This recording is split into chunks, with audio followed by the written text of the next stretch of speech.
పుల్లారావు గారు, సో కత్తి మీద సాము ఎంకిపెళ్లి సుబ్బు చావుకు వచ్చింది అని అంటున్నారు పుల్లారావు గారు, పాపారావు గారు.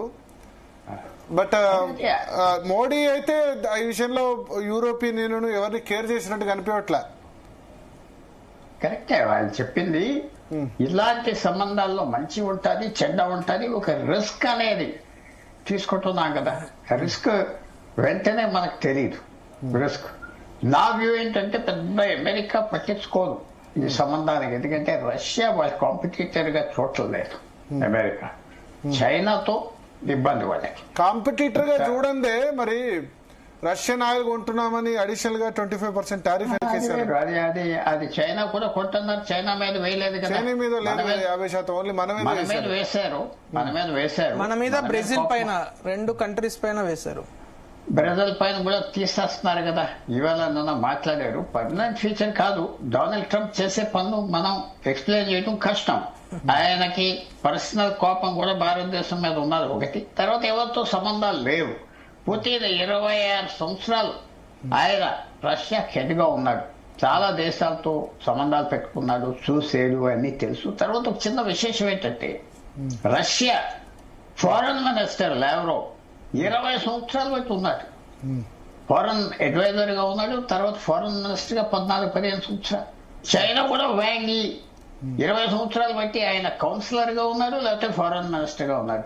సో కంటిన్యూటీ ఉంటారు రష్యా చైనా సంబంధాలు ఇతర దేశాలతో. కంటిన్యూటీ. ఒకనప్పుడు ఒక ఫారెన్ మినిస్టర్ రష్యా ఆండ్రే గ్రోమికో 36 సంవత్సరాలు ఉన్నాడు ఫారెన్ మినిస్టర్. 36 సంవత్సరాలు.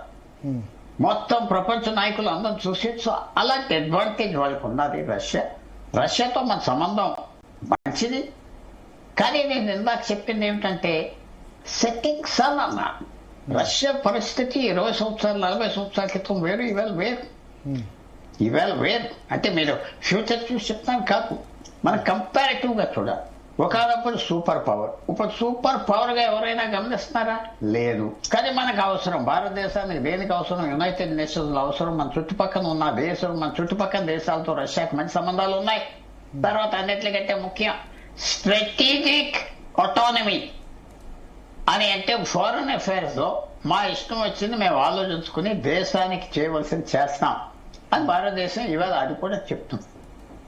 రష్యా మీద యూరోపియన్ దేశాలకు కోపం అన్నది, రష్యా మీద అమెరికాకి అంత లేదు ఈ పరిస్థితిలో. డొనాల్డ్ ట్రంప్ అస్సలు లేదు. రష్యా మీద ఏదో రష్యాని దగ్గర తీసుకోవాలి, చైనా నుంచి పీకేయాలని ఏదో ఉన్నాయి.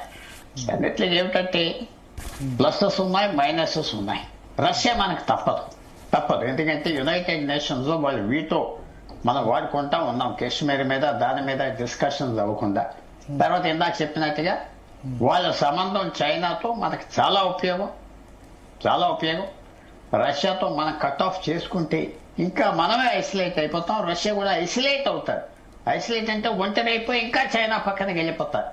అందువల్ల దీంట్లో ప్లసెస్ ఉన్నాయి, మైనసెస్ ఉన్నాయి. ఒకప్పుడు రష్యా ప్లస్లు ఎక్కువ మైనస్లు ఎక్కువ ఉన్నాయా చెప్పలేము. ఇది ఫ్యూచర్ ఎలా తిరుగుతుంది. ఈ యుద్ధం చిన్న యుద్ధం కాదు. యుక్రెయిన్ వార్, మన అఫ్ఘాన్ యుద్ధం 80 నుంచి 90 లెక్క కమ్యూనిస్ట్ ఎంపైర్ పడిపోయింది కదా, రష్యాలో పడిపోయింది కదా పూర్తిగా. ఈ ఎలాంటి ఇంపాక్ట్ వస్తుంది? యుద్ధం రేపో మాపో ఆగాక చిన్న పరిస్థితి కాదు. ఎన్నో మార్పులు వస్తాయి. ఫ్యూచర్ అనేది ఇప్పుడు అన్ని దేశాలతో మనకు సంబంధం ఉండాలి. ఇందాక మరి చెప్పినట్టుగా దాని కరెక్ట్ డెఫినేషన్. కానీ ప్రతి రిలేషన్షిప్ కి ఒక సెట్ బ్యాక్ ఉంటుంది. అమెరికాకి మన దగ్గర అసలు మీరు మర్చిపోతున్నారు, ఫిబ్రవరి 22న ఏ రోజైతే యుక్రెయిన్ వార్ స్టార్ట్ చేసేదో, ఫిబ్రవరి 22-20నో ఇమ్రాన్ ఖాన్ గంట అపాయింట్మెంట్ వ్లాదిమిర్ పుతిన్ ఉన్నది. రోజంతా అతనితో కూర్చున్నాడు. నిజంగా చెప్పాలంటే రష్యా మనకు దూరం అయిపోయింది ఆ సమయంలో. అమెరికా దగ్గర క్వాడ్ అనే 4 దేశాలతో మనం ఉన్నాం. ఇవన్నీ జరిగింది. మనకి ఫిబ్రవరి యుక్రెయిన్ యుద్ధం స్టార్ట్ చేసినప్పుడు రష్యాతో సంబంధం ఇరిగిపోయే పరిస్థితి ఉన్నది. పాకిస్తాన్ తో సంబంధం పెట్టుకున్నారు, మర్చిపోవద్దు. చూడండి, పాకిస్తాన్ కి సప్లై చేస్తారా వద్దా, పాకిస్తాన్ కి పెంచుకుంటా వచ్చారు. చైనా కూడా పాకిస్తాన్ తో పెంచుకోమన్నారు.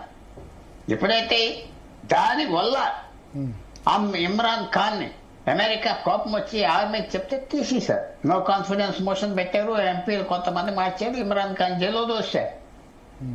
మనం రష్యా కూడా వాళ్ళు కూడా ఆడవలసిన ఆటలు ఆడారు. మనం ఎప్పుడైతే వాళ్ళని సపోర్ట్ చేస్తామో, యునైటెడ్ నేషన్స్ లో అబ్స్టైన్ అవ్వామో, వాళ్ళకి సపోర్ట్ ఇచ్చామో, ఆయిల్ కొంటున్నామో, మాతో మళ్ళీ అంతా బాగానే ఉన్నది. కొంచెం తేడాలు వచ్చినాయి హిస్టరీలో. మనకి 5-6 సంవత్సరాలు 10 సంవత్సరాలు బట్టి మనకు కొంచెం దూరం అవ్వా. ఓకే. ఎందుకంటే మన ఫోకస్ అంతా అమెరికా, యూరోప్ వాళ్ళ మీద పడ్డాది. రష్యా ఏం చేయలేదు కదా మనకని. చేసే పరిస్థితులు కూడా లేదు. మీరు వాళ్ళు నాకు చెప్పింది కరెక్టే. వాళ్ళకి మన స్కిల్డ్ లేబర్ కావాలి. 5 లక్షల మంది 10 లక్షల మంది అయితే చాలా మంచిది. భారతదేశానికి ఉపయోగపడుతుంది. అవన్నీ చేస్తే మంచిది. తప్పకుండా భారతదేశానికి ఒక మంచి సాయం జరుగుతుంది. వాళ్ళకి మనుషులు కావాలి. మన దగ్గర మనుషులు ఉన్నారు. ఓకే. మంచి జీతాలు వాళ్ళ జనాభా తగ్గుతోంది, మన దగ్గర జనాభా ఉంది. వాళ్ళ దగ్గర వాళ్ళ జనాభా తగ్గుతుంది, మన జనాభా కూడా తగ్గుతుంది. కానీ ప్రస్తుతం మనం 5 లక్షల మంది అక్కడ ఉద్యోగాలు వచ్చినాయి అంటే అంతే కదా. ఇక్కడ 10 లక్షల కుటుంబాలు 20 లక్షల కుటుంబాలు కాస్తాయి. ఎందుకంటే ఆ ఇన్కమ్ ఎక్కడికి వస్తుంది, ఎకానమీ ఉంటుంది. సో మంచిది. రష్యాతో మనకు అవసరం ఉన్నది. కానీ ఇంకో పాయింట్ కూడా చెప్తున్నా, మన వారు ప్రొఫెసర్ గారు కూడా కమెంట్ చేయొచ్చు. రష్యా సప్లై చేసే ఆర్మ్స్ రోజు రోజుకి అంటే ఇవాళ కాదు, వాళ్ళ టెక్నాలజీ ఉన్నది. War technology, missile technology, rocket technology వాళ్ళు 70 సంవత్సరాలు డెవలప్ చేసింది ఉన్నది. కానీ ఇవాళ వరల్డ్ లో పెద్ద టెక్నాలజీ కంపెనీస్ అన్ని ఆర్టిఫిషియల్ ఇంటెలిజెన్స్ ఇవన్నిట్లో అడ్వాన్స్ అయిపోయారు కదా. రష్యా ఆ లెవెల్లో ఉన్నదా? సూపర్ పవర్ ఇద్దరు ఉన్నప్పుడు, రష్యా అమెరికా ఉన్నప్పుడు విశేషంగా రష్యా ఉండేది. ఆ లెబొరేటరీస్, ఆ ఇండస్ట్రీలు, ఆ పబ్లిక్ సెక్టర్. ఇప్పుడు రష్యా ఆస్తి దేని మీద? ఆయిల్ అమ్మి బ్రతుకుతాం. బాగా చూస్తే పూర్వం టెక్నాలజీ కూడా బాగా డెవలప్ చేశారు. సైన్స్, టెక్నాలజీ అన్నీ ఉండే. రష్యా కొద్దిగా తగ్గిందంటున్నా, పడిపోయింది, పాడైపోయింది, చెత్త ఏమంటలేదు కొద్దిగా. ఇంకా సీరియస్ గా చెప్పాలంటే సెట్టింగ్ సన్ అన్నాను. సెట్టింగ్ సన్ అంటే 24 గంటలు పట్టొచ్చు, 24 సంవత్సరాలు పట్టొచ్చు. సో బట్ భారతదేశం కూడా అడ్జస్ట్ చేసుకోవాలి, రీకాలిబ్రేట్ చేసుకోవాలి సంబంధాలు, మంచిగా చూసుకోవాలి అందరినీ. కొంతమందితో ఎక్కువ, కొంతమందితో తక్కువ. ఇవాళ జరిగిన మంచిది. కానీ ఇది దీని వల్ల పెద్ద చేంజెస్ వస్తాయా ఏమన్నా అంటే చూడాలి. మంచిది, భారతదేశానికి ఈ సంబంధం చాలా మంచిది. చైనా కూడా కొద్దిగా తగ్గుతుంది. రష్యా కూడా చైనాకి లాస్ట్ పాయింట్ ఏమిటంటే, పాకిస్తాన్ వల్లే కదా మీరు భారతదేశంతో యుద్ధం చేస్తున్నారు, మీరు వాళ్ళు వాడుతున్నారు, కొద్దిగా దూరం అవటం బెటర్ ఏమో. అది రష్యా చాలా కన్విన్స్ చేస్తుంది పాకిస్తాన్, చైనా. మీరు గత 3 నెలలు చూస్తున్నారు, చైనా పాకిస్తాన్ మధ్యన కొద్దిగా కూలింగ్ ఆఫ్ ఉన్నారు. కొద్దిగా తర్వాత వేడెక్కుతుందా పోతుందా వేరే విషయం. కొద్దిగా ఎన్ని మార్పులు రష్యా చాలా పెద్ద మార్పులు తీసుకొస్తుంది. మనం ఎదురు చూడాలి. కానీ మనకు ఒకటే నెగటివ్ పాయింట్ అంటే, రష్యాకి మనకి బోర్డర్, ల్యాండ్ బోర్డర్ ఒక 20 మైళ్ళు 30 మైళ్ళు తప్పిపోయింది. లేకపోతే మనకి డైరెక్ట్ యాక్సెస్ రష్యాతో ఉండదు. అదొక రోజు వస్తుందని మనం ఆశ. పాపారావు గారు